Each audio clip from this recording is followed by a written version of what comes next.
¿Te parece si comenzamos, no? Sí, Muy bien.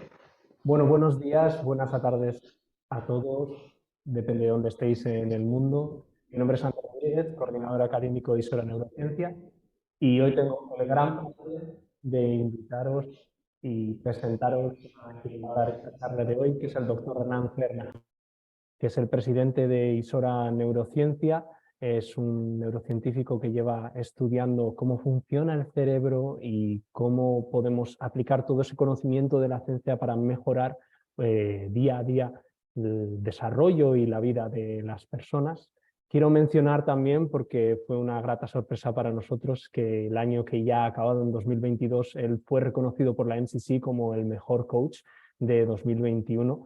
Se llevó prácticamente casi todos los votos a nivel global, tanto de Europa como Asia y Estados Unidos, y bueno, en realidad todo el continente americano.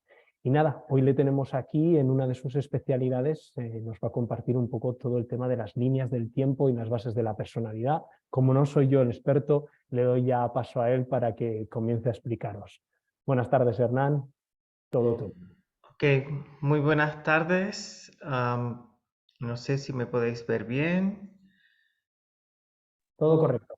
Sí. Bueno, pues vamos a hablar sobre algo que para mí es muy interesante. Hace unos cuantos años comencé a estudiar este concepto que llamamos las líneas del tiempo y las bases de la personalidad. Cómo funcionan o de qué manera se estructuran estas bases de la personalidad. Cuando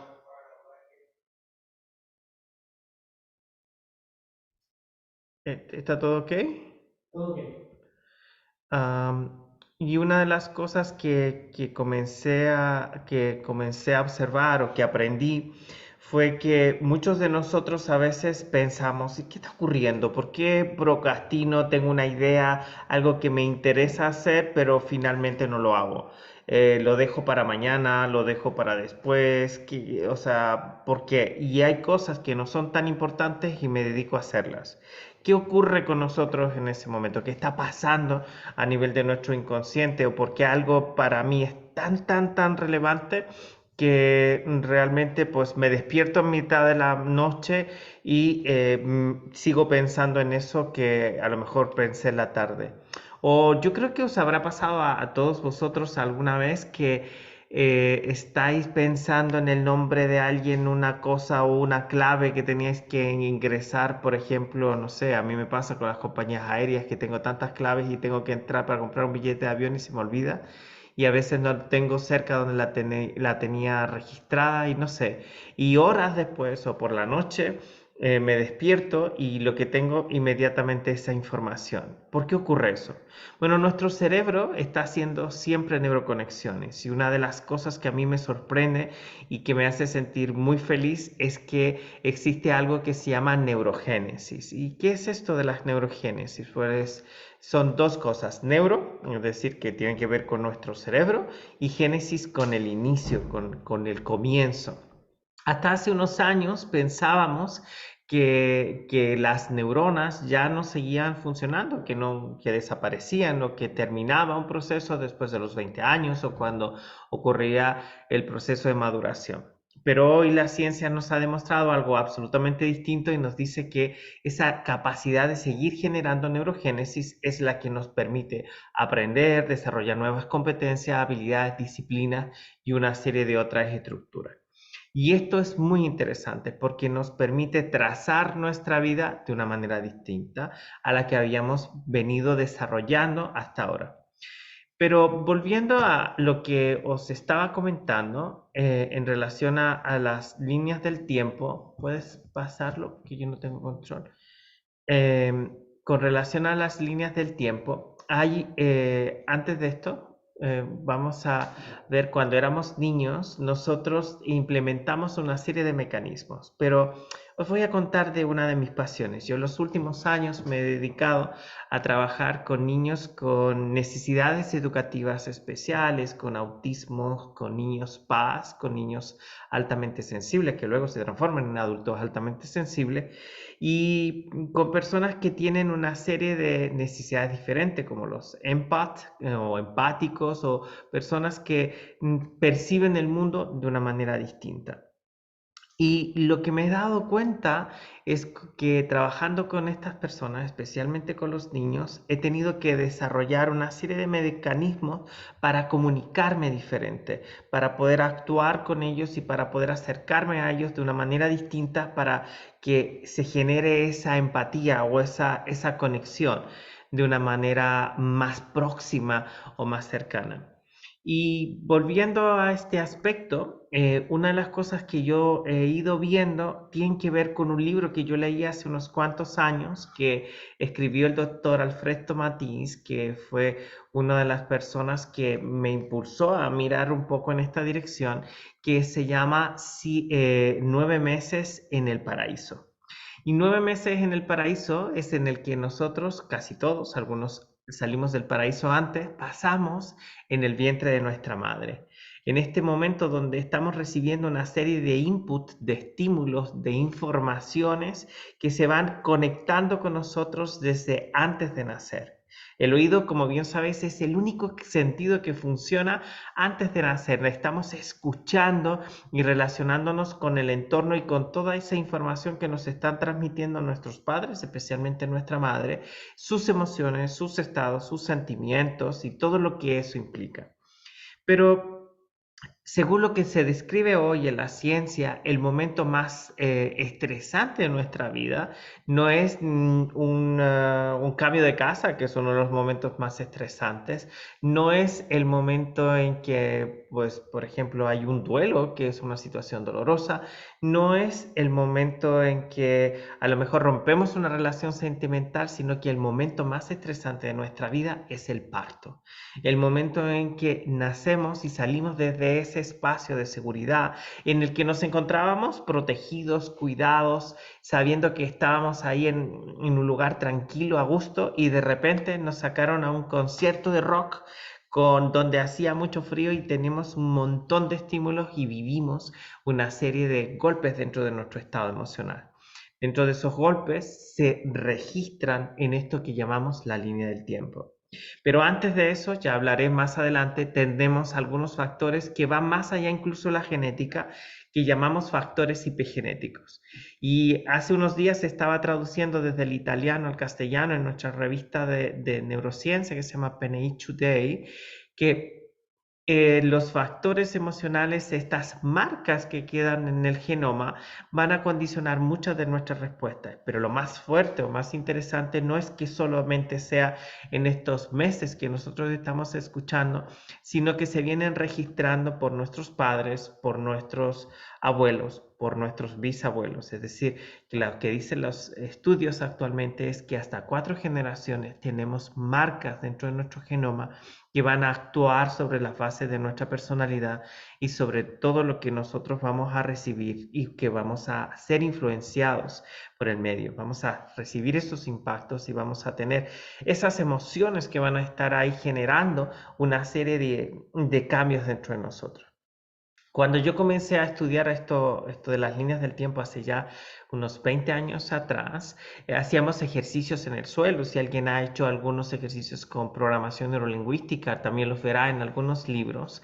Pero no fue hasta hace unos cuantos años que la tecnología nos permitió poder estimular no solo el oído, sino el ojo y tener una experiencia multisensorial para poder hacer esos resets y también a generar una serie de hábitos para que nuestros sistemas comiencen a funcionar de una manera distinta y comencemos a cambiar el entorno. Lo que dice la epigenética a día de hoy es que podemos cambiar parte de los condicionamientos medioambientales y deshacernos de una serie de estímulos que están funcionando en piloto automático. Y esto es parte de lo que os vengo a contar hoy. Como bien sabéis, algunos de vosotros tuve la suerte de ser premiado por mi trabajo, yo creo que es por el éxito de mis clientes como el mejor coach 2021. Pero esto no es mi mérito, es el de ellos, de los que han conseguido sus metas. Simplemente trabajamos codo a codo para que eso se diera. Y dentro de ese viaje tuve la oportunidad de poder, de mi regalo de premio, fue darme ese regalo de poder visitar este continente inexplorado que es la Antártida. Estuve allí y para mí ha sido hasta ahora la mejor experiencia de mi vida. Pero dentro de la Antártida me dediqué a hacer fotos, como todos los que estamos ahí, y comencé a hablar y a pensar sobre esto que un coach escribió hace unos años, que era la herida del rechazo. Mira, fijaros cómo reaccionan estas focas, me encantan. Están una gritándole a la otra, ¿no? Y está enfadada pidiéndole un poco de atención, ¿no? Quiere que le preste atención y la otra es como que está en otro sitio, no la escucha. Entonces, imagínate esta foca que cada vez tiene más rabia, que está enfadada. ¿Cuántos de nosotros no hemos estado en la posición de la pobre foca está enfadado porque alguien no nos ha hecho casito? Porque alguien no nos dio el apoyo y nos sentimos que no nos está dando lo que nosotros necesitábamos y nos sentimos rechazados. Cuando experimentamos esta herida del rechazo, la podemos experimentar antes de nacer. Miren qué interesante esto. Es cuando nuestra mamá se quedó embarazada y no tocaba, cuando se da cuenta que pues estoy en pleno desarrollo profesional y estoy súper bien desarrollándome profesionalmente, pero me quedé embarazada ahora y a lo mejor en la empresa no va a sentar bien esto o dentro de mi familia no era el momento adecuado o económicamente no estaba bien. Todas esas situaciones emocionales que nuestra mamá experimenta, nosotros como bebés lo podemos estar recibiendo de forma directa en nuestro sistema y vivimos por primera vez la sensación de ser rechazado. No es que nos rechace el entorno, puede que en mi caso, no sé, mi abuela no quería que yo naciera y ella lo dijo muchas veces porque cuando yo nací estábamos en una situación compleja del gobierno y había una situación política en el país donde yo nací que era muy compleja y mi abuela decía, es que este niño va a venir aquí a experimentar sufrimiento, viene a sufrir, o sea, sois unos desconsiderados por traer un niño en este momento al mundo, ¿no? Pero luego se convirtió en mi fan número uno. Entonces, no es que el rechazo sea para mí como bebé, sino a la situación y al entorno, pero ese golpe lo recibimos a través de esta memoria, a través de estos huesos y a través de nuestros sistemas, se quedan las marcas, cicatrices emocionales y que después van a actuar de forma inconsciente y no sabemos que están ahí. ¿Ok? Entonces, esta es otra de las heridas que a veces se dan durante ese momento, ¿no? La sensación de sentirnos traicionados. Yo recuerdo una de mis tías que ella siempre decía, es que yo durante todo el embarazo sentí que mi marido me engañó, me puso los cuernos con su trabajo. O sea, yo era la eterna engañada por su trabajo porque era su trabajo más importante que yo. Y ella siempre lo veía, su discurso era, yo veo a mi marido de espalda y por la noche le veo solamente le veo el pecho porque no le veo la cabeza porque está oscuro. Él se va a oscuras y llega como si fuera un ladrón, entra y sale y yo me siento traicionada porque no es otra con la que yo tenga que competir, sino que es una cosa muy grande con la que yo no puedo luchar porque es el sustento de. Y es interesante entender este concepto de que ella vive durante el embarazo porque ella sigue diciéndole, ya, pero tú me dejaste sola cuando yo estaba embarazada y tú me dejaste no sé qué, y sigue contando el mismo discurso 30 o 40 años después, y es lo mismo que cuenta cuando ella está enfadada con su marido, vuelve a contarlo. Y esto tiene una razón de cómo se mantienen las líneas del tiempo. Es esto, miren, ¿habéis visto mi mano? Está haciendo un sistema de línea del tiempo que es como una espiral. De forma circular, cada cierto tiempo esta espiral vuelve a salir y va pasando como si fuera un disco de vinilo y cambia la canción. Pero hay personas que hacen esto de que vuelven a escuchar la misma canción y vuelven a escuchar la misma canción. Y para poder sentirse traicionado y vienen y se lo cuentan a su amiga la Pepi. Pepi, es que mi marido cuando yo estaba embarazada me leí un libro que era lo de las heridas emocionales, la traición, me dejó tirada con mi hija. Y cuando yo estuve de cumpleaños, el que llegó tarde a la fecha de mi cumpleaños era mi marido. Y cuando después, ¿cómo se llama? Mis hijos aprendieron de mi marido porque ahora, ¿cómo se llama? Para mi cumpleaños ni siquiera se acuerdan ni no me compran nada. Entonces me llaman 3 días después y no se han acordado. Y después, meses después, me decían, ¿tú no estabas de cumpleaños en febrero o en enero o en marzo? Ah, se me olvidó. Y ese tipo de cosas lo viven como si fuera un puñal así clavado. Nosotros en España tenemos estas imágenes de las vírgenes, estas dolorosas que llevan los puñales clavados, ¿no? Y es como muchas de esas personas viven esa sensación a nivel del corazón. Y es interesante porque a nivel del corazón tenemos una cantidad de neuronas, se ha demostrado científicamente que todavía cuando se hace esa división celular, nuestras células se van dividiendo, parte de las neuronas van al intestino y partes también van al corazón. Vivimos esa sensación de dolor, de amargura, como si fuera un efecto amplificador. Nuestro corazón tiene esa función de limpiar lo que está sucio y convertirlo en algo limpio, pero también hace de gran amplificador. Gracias a esa amplificación del corazón, del beat del corazón, llega esa sangre al resto de nuestro cuerpo.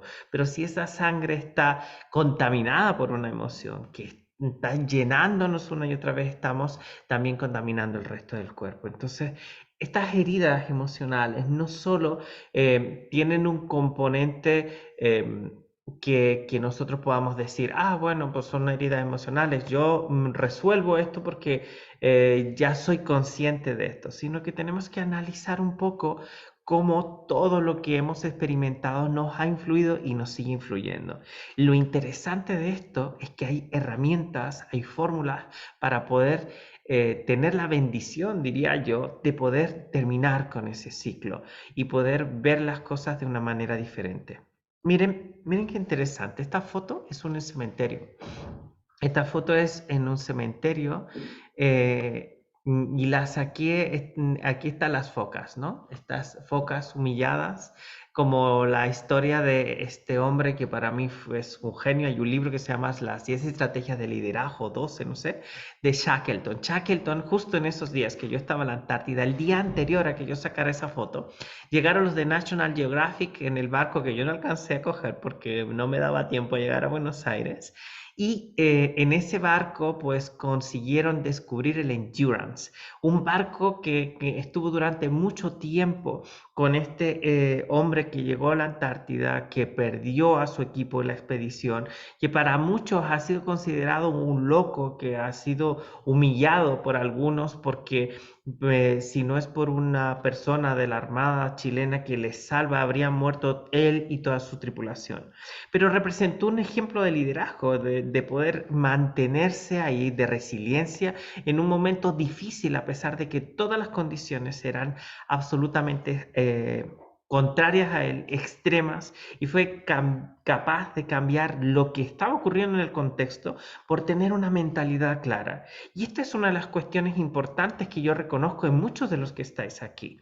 Hay personas que a pesar de que el contexto sea desfavorable, a pesar de que hayáis venido de una familia desarticulada, con emociones súper fuertes, integradas con una serie de dolores emocionales, que hayan vivido humillaciones, tristezas, todas esas emociones, habéis sido capaces de apagar, y esta es la palabra clave que representa la ciencia, aquellas transmisiones intergeneracionales o que habéis vivido como si fuesen las luces de un árbol de Navidad, ahora que estamos en Navidad, ¿no? Habéis sido capaces de apagar esas conexiones que habéis traído. Y eso es lo que dice la epigenética. La epigenética nos dice hoy por hoy que nosotros podemos libremente desde nuestra conciencia comenzar a apagar todos esos mecanismos que han estado influyendo en nuestras creencias, en nuestros valores o en lo que nuestra cultura nos transmitió o que nos ha heredado, entre comillas, y que nosotros seguimos repitiendo el ciclo. Y esto es una cuestión importante. Es importante que los muertos descansen en paz, porque de lo contrario eh, vamos a tener una serie. ¿Los demás me podéis escuchar bien? Sí, sin problema. Vale, Estamos escuchando. vamos a ayudar aquí a una persona que tiene, Y hay Erika, buen sonido. tiene problema con el sonido, sí. Entonces, cuando esto se da, muchas veces y nos sentimos humillados o nos sentimos incómodos o sentimos que no estamos recibiendo un valor fundamental dentro del desarrollo del niño o de la persona que se llama reconocimiento. Ese niño que llega, que sacó o solo buenas notas o que llegó con buenas notas y le llega con las notas donde papá y dice, es lo que tienes que hacer. O el niño que siempre le ha costado aprender matemáticas y se saca por primera vez un aprobado y llega con su aprobado a casa y dice, bueno, pero podrías haberte sacado una nota mejor. Eso genera una reacción interna que se vive como una sensación de injusticia, con una sensación de rabia, de impotencia, que luego se transmite en esa persona y que luego puede transformarse en un adolescente o en un adulto agresivo.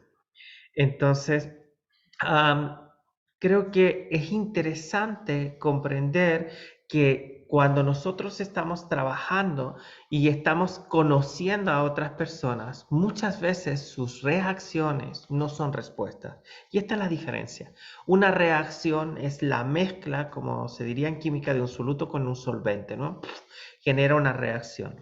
Pero si nosotros en una acción determinada, una persona reacciona frente a un estímulo, lo que va a hacer inmediatamente es porque hay algo de fondo para que se genere esa reacción.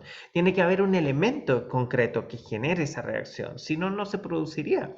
Entonces, nosotros vamos a aprender o vamos a desarrollar mecanismos para responder emocionalmente. No se trata de que nos escondamos las emociones. Hay gente que dice, no, es que yo me tengo que gestionar, controlar mis emociones, tengo que evitar controlar las emociones. No, no, no, no, no, no. Las emociones tienen una función positiva. La rabia es una emoción que nos ayuda a liberar el hígado a veces, nos ayudan a soltar neurotoxinas que se están produciendo dentro de nosotros, nos genera una serie de acciones. Y yo, como bien sabéis, soy una persona que esto de que todos tenemos que ser buenos y pensar cosas buenas 24/7 no es real.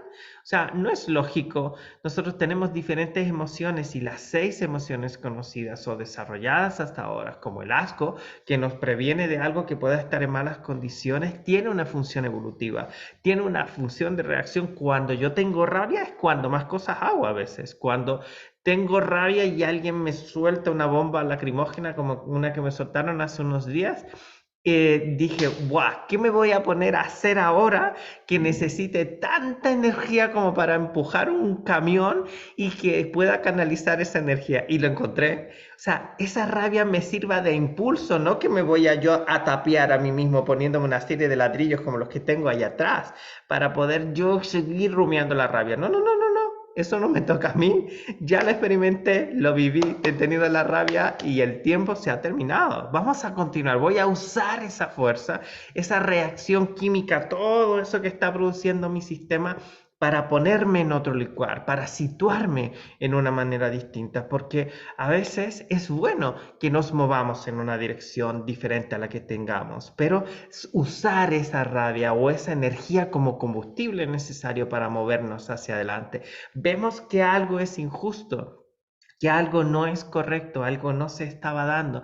Alguien me dijo hace unos años, cuando, cuando, cuando yo comenzaba a estudiar, ay, esto, ¿para qué? No hace falta. Si no te va a hacer falta, si nunca lo vas a necesitar. Y hay personas que te dicen, ¿y para qué estudias tanto? ¿Y para qué haces no sé qué? ¿Y para qué? Y luego, cuando tú consigues eso, cuando llegues ahí, te dicen, bueno, no habría sido tan difícil. Y es muy interesante porque el mismo que te dijo que no hacía falta es el que después te dice que no es tan difícil, que cualquiera lo podría haber conseguido. Entonces, esta es una de las heridas sobre las que reaccionamos más, cuando sentimos que algo es injusto o cuando algo no se da y nos sentimos vulnerables ante eso. Pero yo he descubierto con el tiempo que cuando alguien me dice que no se puede, me está diciendo solamente su proyección. O sea, a mí me dijeron hace unos años los neurólogos cuando me dio el ictus que no iba a poder hablar bien, que no iba a poder caminar, que no iba a poder recuperar los idiomas, que no iba a hacer nada de esos y se equivocaron.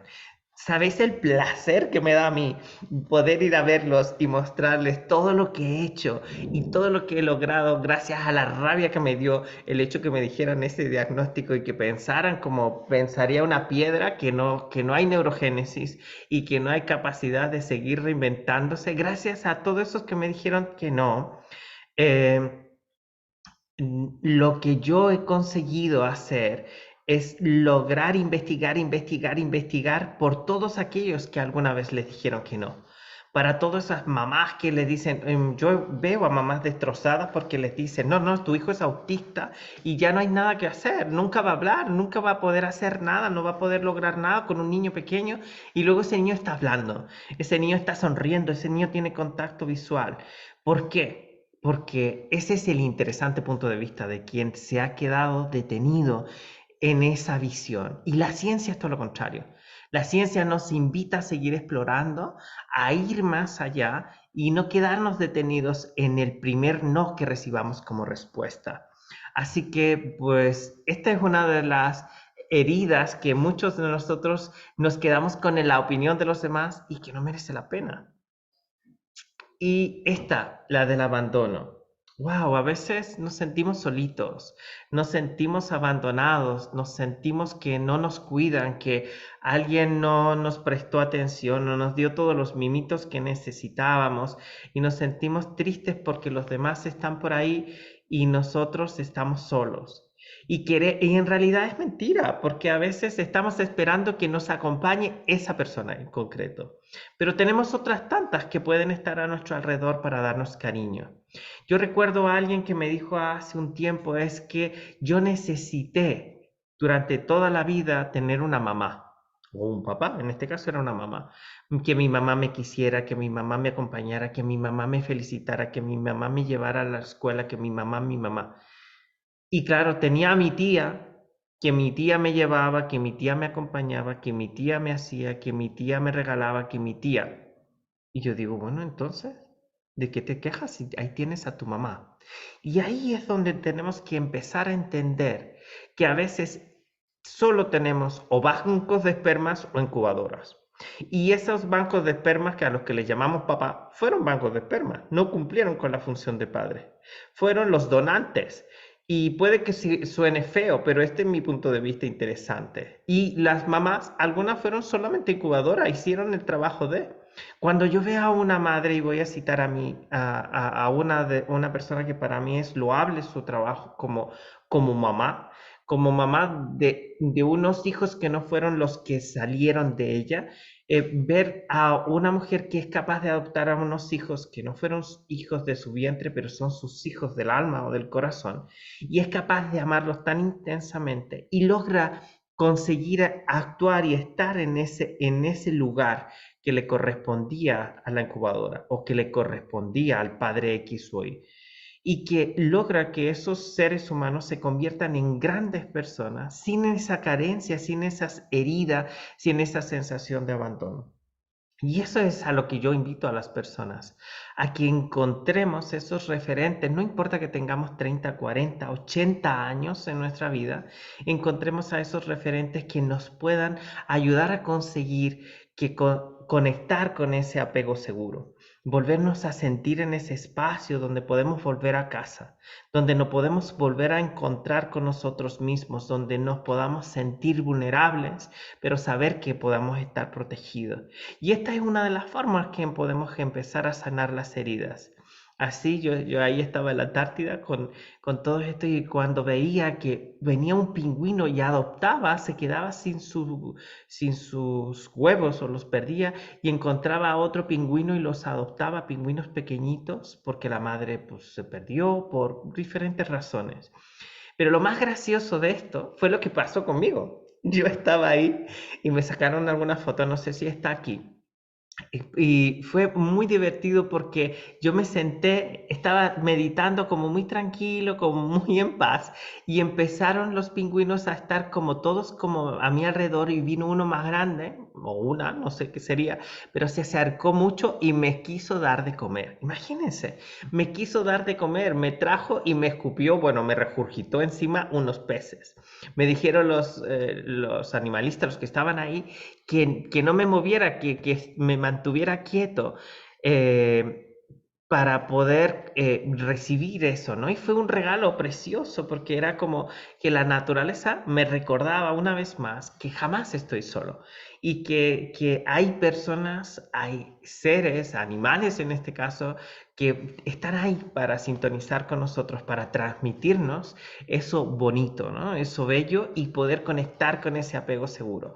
Entonces, yo creo que podemos encontrar respuestas y hacer uso de nuestra neurología para que la neurología trabaje a nuestro favor, para que la neurología sea nuestro aliado, nuestro amigo, para que no sea nuestro cerebro que nos secuestre la amígdala cuando nos enfadamos y tengamos un secuestro de la amígdala y nos quedemos en la emoción o nos quedemos en la emoción de la tristeza, que también es importante expresarla, sacarla y experimentarla. A veces no resolvemos un duelo porque nos lo comemos, nos lo tragamos, no lo queremos sacar y esa emoción de poder expresar desde la tristeza, desde la pena en algún momento es saludable. Por eso, por ejemplo, terapias como el MDR, que es para cuando un paciente tiene estrés postraumático, nunca se realiza antes de un mes. Se comienza a desarrollar a partir de un mes, porque el cerebro tiene un proceso natural de ayudarnos a reorganizar todos esos recuerdos que puedan haber sido dolorosos a lo largo de la vida. Entonces, yo creo que podemos hacer más para poder continuar y para poder seguir avanzando. Sigue, Ander, por favor. Entonces, hay algunos otros apegos que son inseguros, que son los causantes a veces de nuestras heridas, que son evitativos. Te quiero, pero no tanto. Te quiero porque si tú haces lo que yo quiero. Ese apego evitativo que yo te quiero mucho, pero no me quiero comprometer contigo porque si a lo mejor firmamos un papel, mañana pues puede que, ¿cómo se llama?, te deje de querer o me dejes de querer por el hecho de que haya un papel o no me quiero comprometer a nada. Yo te quiero, pero no te lo voy a decir mucho porque o si no te puedo perder mañana, ¿no? Entonces, todas estas estructuras que vamos aprendiendo y que de forma interesante la teoría del apego se ha podido observar mediante una serie de pruebas científicas con los niños en muy temprana edad para ver cuando la mamá se va de una sala, vuelve, es un vídeo que yo les enseño a mis alumnos durante la formación y analizamos esa estructura del apego y cómo cada uno de nosotros los va viviendo. Hay gente que dice que no hay que tener apego, pero primero hay que conseguir un apego seguro, es decir, volver a creer en ti, a confiar en ti y a confiar en, según la línea del tiempo, en las dos personas más importantes con las que tú tendrías que tener una conversación como si fueran tus grandes consejeros. A ti, con 6 años, imagínate qué diría tu Ander de 6 años, tu Elsa de los 6 años, tu Lupita de los 6 años de ti ahora. ¿Qué opinaría de ti, de lo que estás haciendo hoy? Eh, y tú misma o tú mismo de los 90 o de los 99, como me gusta a mí poner la línea del tiempo, ¿no? Mi tía Hortensia tiene 108 años, ella se pasó ya de la línea del tiempo en la que yo suelo trabajar, pero con 108 años, ¿qué piensa de la vida? Cuando yo hablaba con ella y me decía, es que yo estoy tan feliz. Y yo decía, ¿y de qué, tía? Me dice, de que me duele la rodilla. Digo, la rodilla, pero esto no es muy agradable. Dice, es que me recuerda que sigo viva un día más porque cuando me despierto me duele la rodilla. Yo creo que cuando me desperté hace unos años me operaron de la otra rodilla y me desperté y no me dolía nada. Dije, ya me morí. Entonces, y fue súper gracioso escucharla, ¿no? Y que me contara eso y que me dijera, ya me morí. que yo pensé que me había muerto porque no me dolía nada y estaba como en un sitio todo, la sala era todo blanco y no había ningún ruido y yo dije, ya me morí, ¿y ahora qué pasa aquí? ¿No? Y dice, pero no era, no, no, no, todavía no era.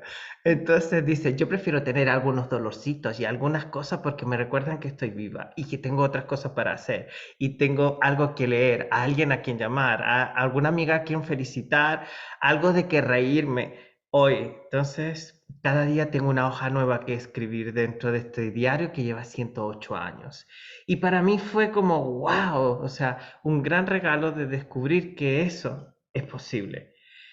Hoy escribía y estaba en el proceso, como decía, de traducción eh, de esto, bueno, de lo que yo revisaba y veía a un neurocientífico que hablaba de, bueno, de esto de la epigenética, ¿no? De la epigenética y la transmisión a través del tiempo. Y nos hablaba de un concepto muy interesante del amor. Algo tan bonito, tanto que hablamos de ello, tanto que se escribe sobre el amor.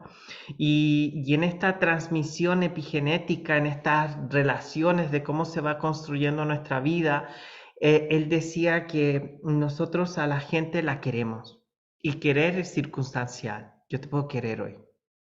Entonces eso significa que esa transmisión es ahora, en el tiempo. Yo te puedo apreciar y puede ser que sea como un objeto. Esto es, en el tiempo yo te quiero. Pero a medida que el tiempo va transcurriendo, se va haciendo a través del tiempo, se va desarrollando un amor o se va desarrollando una amistad. Y hay algunas amistades que son en el tiempo, que son amistades como se describiría en la filosofía clásica, esas amistades que son para el placer, para disfrutar. Hay otras amistades que son por interés. En España dicen que por interés te quiero, Andrés, pues más o menos te quiero y porque yo tengo un beneficio de eso. Es a través del tiempo se van construyendo esas amistades que son las que van subiendo y bajando. Y hay otra amistad que es esta a través del tiempo, que es ese amigo que tú te encuentras 10 años después y parece que no ha pasado el tiempo. Esa amistad que se ha ido construyendo como si fueran los ladrillos de eso y que se va desarrollando y que puedas encontrarte con tu amigo y te ríes de los chistes de los cuales te reías hace 30, 40, 10, 20 años atrás. Y hay otra que es esa amistad o ese desarrollo que tiene que ver con esto que hablábamos del amor, porque no podemos amar a alguien si no primero somos sus amigos. Yo no puedo llegar a amar a mi pareja si primero no pienso en ella o en él, como sea tu caso, como tu amigo, porque de lo contrario, si no hay beneficio, si no crecemos juntos, si no aprendemos, si no hay placer, si no simplemente estamos presentes, pues a lo mejor el amor se terminará en el tiempo y será ya no amor, será una sociedad limitada, no sé cómo se llaman en Estados Unidos, creo que son LLC o algo así, pero en España son sociedades limitadas, es decir, que hay una serie de límites, hay una serie de cosas que nos están dando. Y esta es una de las cosas que deberíamos mirar, mirar entre tiempos, mirar nuestra propia línea de vida y empezar a mirar hacia atrás y ver todo lo que hemos logrado, todas las cosas por las que tenemos que tener gratitud.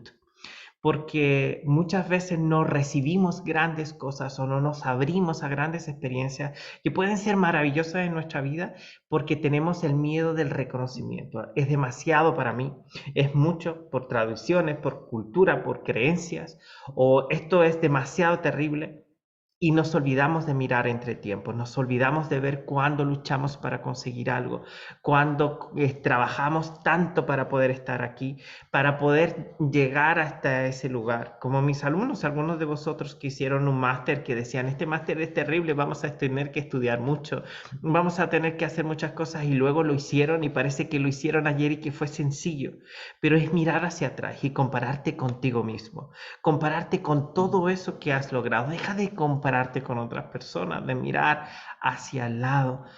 Compárate contigo y celebra tus triunfos, tus victorias. Um, Porque de alguna forma vas a tener más combustible, vas a tener esa hormona tan importante que se llama oxitocina. La oxitocina que se genera en el momento del parto y por eso las mujeres pueden dar a luz en un momento que les genera tanto dolor o tanto estrés.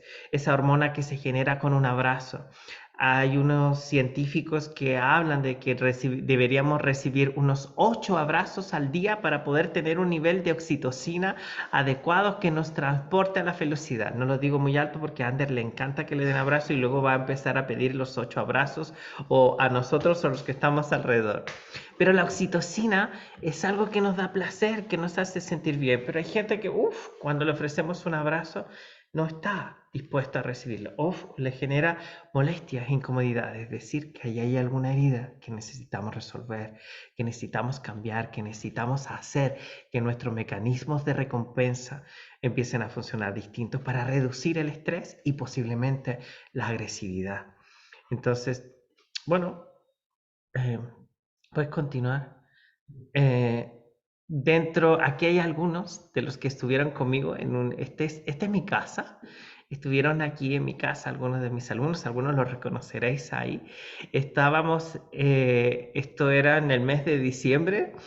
Atrás podéis ver el mar. Estaban algunos con los ojos entrecerrados por la luz que tenían. Bueno, veis a Juan y a Carmen ahí con sus gafas de sol porque había mucha, mucha luz y estábamos experimentando un invierno-verano, porque estábamos en invierno, en Europa estamos en invierno, pero hacían 20 y algo grados, y fue una experiencia muy positiva poder hacer que empezáramos a comprendernos, a conocernos mejor en un espacio donde podíamos reflexionar. Y es parte de la invitación de lo que vamos a crear y vamos a replicar en algunos de vuestros países y en algunos lugares, llevar esta capacidad de conocernos, pero también a vivirlo en persona. Que generemos esa conexión, esa comunión, eso de tocarnos, eso de sentirnos, que se perdió mucho con el COVID porque las personas no estaban cerca, pero que queremos retomarlo. Vamos a hacer una formación online estupenda, pero queremos después encontrarnos para ponernos caras, para poder abrazarnos, para poder sonreírnos, para poder hacernos fotos, para poder experimentar la magia de esa transformación de nuestra neurología, ¿no? Y parte de eso es una de las cosas que veis aquí. Vamos a usar la tecnología a nuestro servicio. Esto es experimentar esas líneas temporales, esa organización desde el tiempo para establecer objetivos. Todo el mundo habla de objetivos y metas al inicio de año, pero si nosotros abrimos el foco, el obturador para que entre más luz, vamos a poder recibir mucho más, vamos a poder hacer algo diferente y vamos a poder trabajar en esta dirección. Permitámonos ese contacto, esa sensación de sentirnos adecuadamente y esta es una de las cosas que hay una de nuestras alumnas con el foco de la organización del tiempo. Es muy gracioso porque algunos dicen, oye, yo antes me molestaba por X o por Y o algo me afectaba tal y después de pasar por este juego de luces, de humo, de música, de sugestiones positivas que se dan durante el programa fue como una transformación muy positiva para mí. Y esto es parte de lo que vamos a experimentar en el momento en que nos podamos ver frente a frente y podamos trabajar juntos. Habrán algunos ejercicios donde iré mostrando un poco en las situaciones que se dan en el camino. Y que pasaremos en ese espacio de convivencia y que después usaremos una serie de recursos para poder experimentar esa sensación de todas esas líneas, todos esos recursos, todas esas neuroconexiones que a veces se han quedado a medias, poder recuperarlas y empezar a diseñar el interior de nuestra mente. Esto es uno de nuestros desafíos en este programa.